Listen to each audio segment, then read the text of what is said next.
Hi, this is Chris Ramberg. And Brian Johnson. And today we're going to discuss with you the specifics of affirmations. And my personal experience was that I've known about them for a long time, but one of my clients, Chad Goldwasser, came into my life.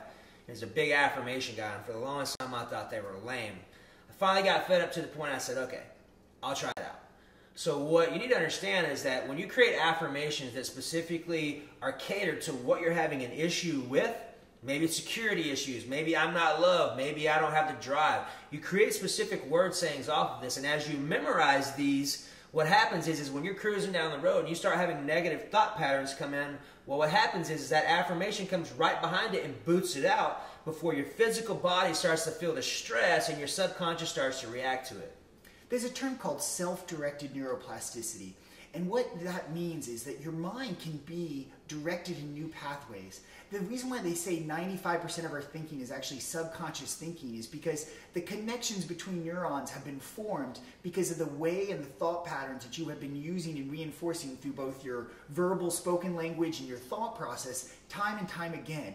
And that is the way generally your thought patterns will always go, which is what they call your subconscious thinking. However, with tools like affirmations, you can start to create new ways of thinking about your life, new neural pathways to create yourself a new directed, and self-directed neuroplasticity is shaping your mind in a better way of thinking or improved thought process, which actually improves the way you feel and your actions in your life.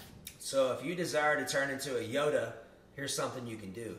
If you use your affirmations before you go to bed at night, what you're literally doing is soaking your subconscious mind with what you're choosing to experience, so that 8 or 7 or 8 hours, however much time you're getting asleep, your conscious mind has no way to interrupt what's going on with your subconscious mind. So if you plant the seeds before you go to sleep, what happens is a couple days go by and you find yourself having different actions going on in your life because now your mind is being programmed completely different with what you're choosing to experience.